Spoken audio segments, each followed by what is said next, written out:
Halo, kamu lagi dengerin pengalaman membaca buku dari para teman baca yang tersebar di seluruh Indonesia di channel YouTube Resensi Buku. Kalau misalnya kamu juga tertarik nih untuk menceritakan pengalaman membacamu, tulisin aja di kolom komen atau bisa DM langsung ke Instagram di @podcastresensibuku. Selamat mendengarkan.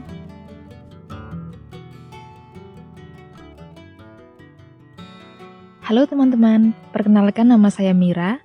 Di kesempatan ini, saya akan menyampaikan ulasan saya tentang novel Tarian Bumi karya Oka Rusmini.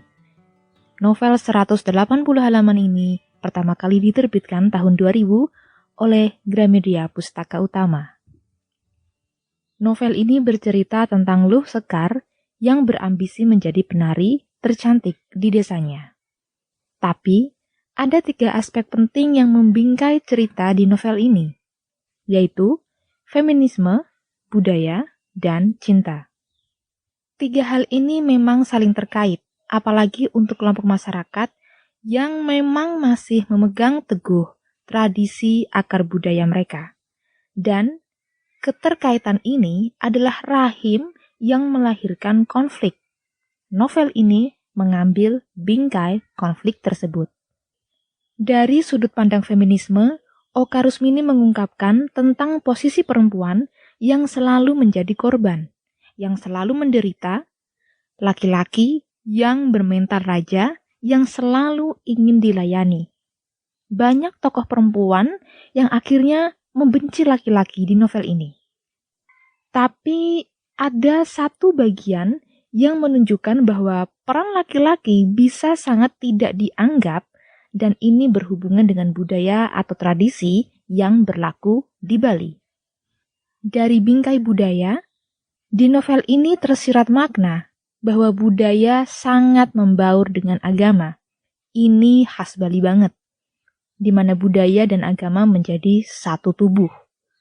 Tapi, budaya dan agama ini adalah sepaket tali peraturan yang mengikat para manusianya. Dan tokoh sentral di novel ini, Ida Ayu Telaga, mencoba untuk lepas dari ikatan itu. Maka, dia harus menerima akibat dari perbuatannya itu.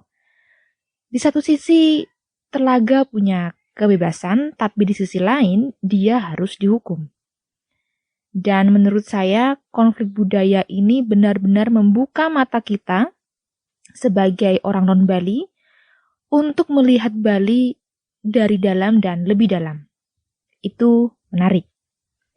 Alasan terkuat Telaga berontak dari segala peraturan yang mengikatnya adalah cinta. Di mana kita tahu, cinta adalah bumbu penyedap di setiap hidangan kehidupan. Banyak tokoh di sini yang merelakan kisah cintanya kandas karena aturan tradisi, yang apabila dilanggar itu akan berdampak pada nama baik keluarga, serta kepercayaan yang menurut saya irasional tentang kesialan, bencana, dan musibah bila mereka bersikeras untuk melanggar aturan tradisi itu. Tapi ini juga bukti bahwa masyarakat Bali sangat menghormati tradisi dan leluhur mereka. Di novel ini bisa saya katakan Oka Rusmini menyampaikan kritik-kritiknya dari segala sudut kehidupan di Bali secara indah dan halus. Ini jenius. Dan selanjutnya, saya akan menyampaikan peran protagonis dan antagonis saya tentang novel ini. Atau bahasa mudahnya adalah pro dan kontra. Yaitu tentang gaya berceritanya. Gaya bercerita di novel ini adalah flashback di balik flashback. Belum habis cerita tokoh A menceritakan tokoh B. Tokoh B belum selesai, tokoh B bercerita tentang tokoh C. Tokoh C kembali membawa cerita tokoh A. Sisi positifnya adalah rasa penasaran kita selalu dijaga. Oh, ini kita lihat tokoh B dulu nih. Sementara kisah tokoh A yang tadi belum selesai.